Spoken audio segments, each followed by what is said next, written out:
And we're back. And if you're joining us right now, we're getting our second conversation started for this morning. And as we mentioned in the beginning of our show, we are, or I should say, when I say we, I mean Belizeans. Some of us are making some waves abroad, especially regionally. And as a Belizean doctor, headed the first robot-assisted laparoscopic surgery. And we are speaking with the doctor himself, and we're joined via Zoom by Dr. Shamir Cawich, who is also a professor and lecturer of liver and pancreas surgery at the University of the West Indies St. Augustine campus. Good morning. Good morning, everyone. How are you? We're doing great. And how are you doing there in Trinidad?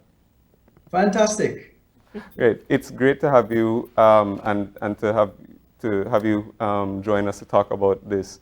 It's a significant step, given that in the region we're advancing in the medical field in all kinds of ways. Can you talk a little bit about what this type? Well, actually, before we get into what it might mean for the region, can you talk about what the type of surgery is when we're talking about laparoscopic surgery and robot assistance? What is that? Well,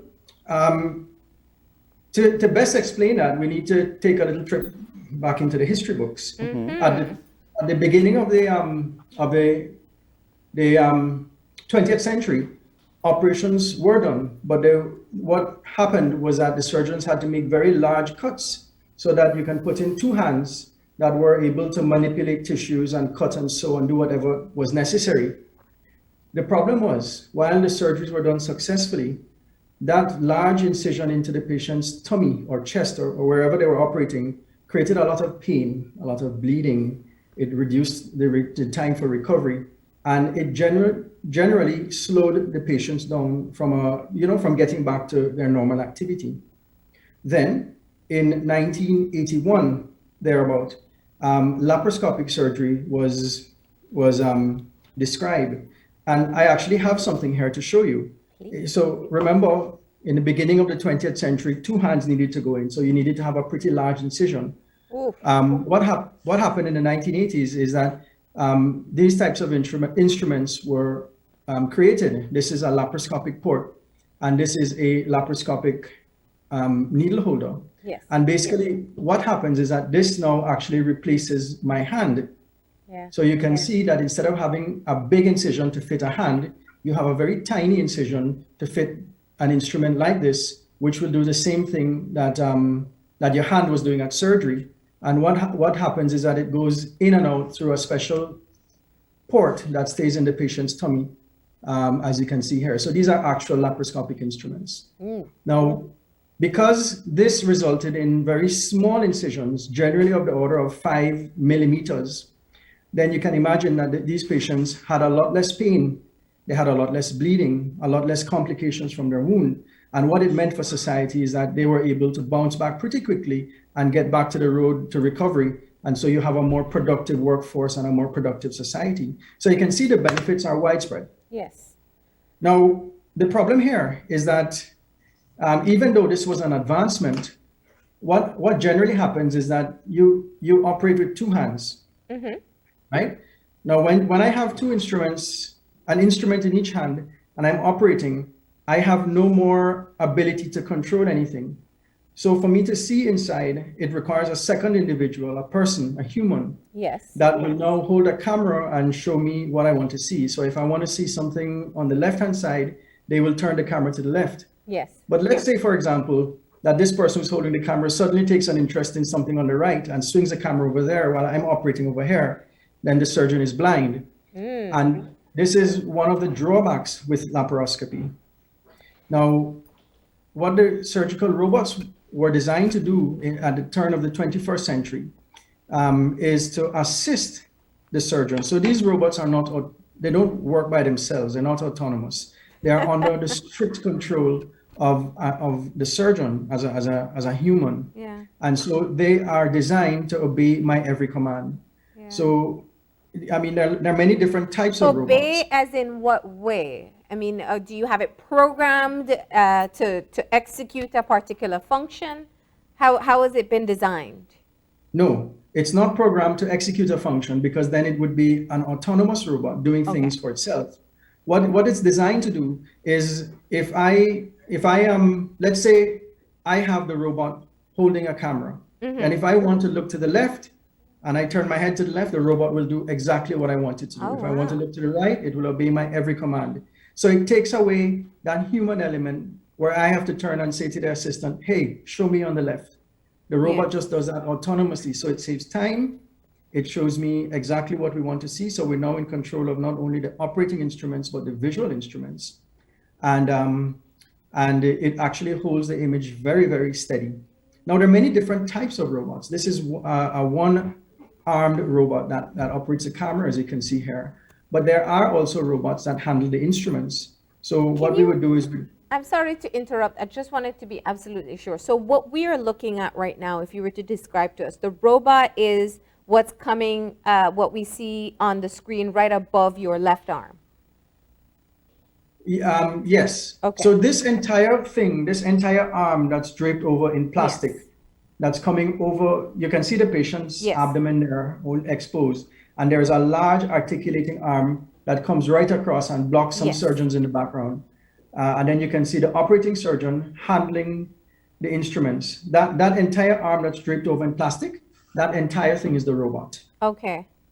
And so the robot essentially holds, because with laparoscopy, the camera view is important. I mean, that's how you're able to navigate inside of the body with such small tools. And Yes. the robot is essentially holding the camera that will allow you to be able to complete whatever surgery you're performing. Correct. That is 100% Interesting. correct. So this is almost, because where we, and thankfully in Belize, there is laparoscopy. People can get laparoscopic surgery, which is a lot less invasive than, cutting down the entire stomach. But there's also been a shift to looking at using things like ultrasound while you're doing it. Is this the upgraded version of ultrasound along with laparoscopy? Oh, ultrasound is a different type of technology. Okay. But what happens with ultrasound is that there's a machine that generates ultrasound waves that go into body tissues.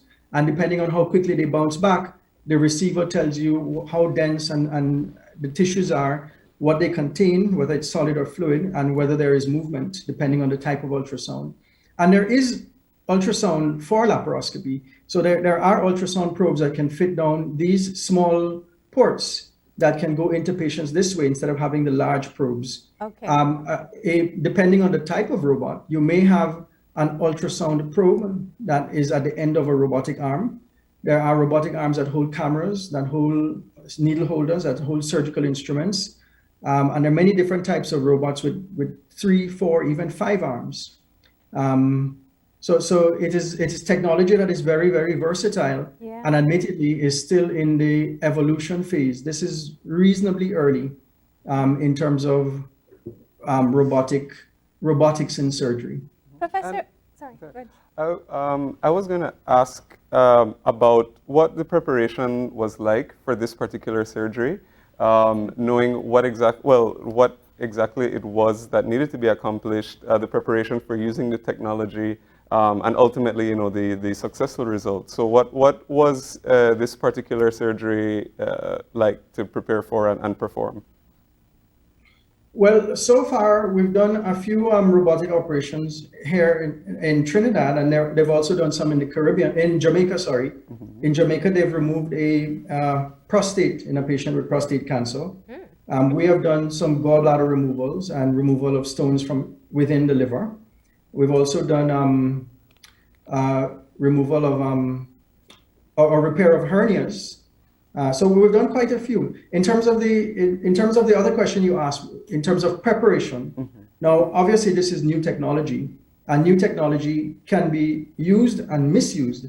Therefore, it requires a significant amount of training. And this was what was interesting in this case, because this came about at the time of the global pandemic. And during the global pandemic, travel essentially grinded to a halt. Now, what this meant is that the experts overseas who knew about and were able to proctor people in the use of the robot weren't able to travel to us. And so we actually had quite an exhaustive training session through the use of online media with Microsoft Teams, with Zoom. And this was actually, as far as I understand it, a first of its kind, where a few surgeons were trained in this robotic surgery and then were actually allowed to use it on real patients after an exhaustive training. We trained surgeons, we trained the hospital staff, we trained nurses, the biotechnologists. So it was quite an exhaustive thing before it was actually used on real patients. Interesting.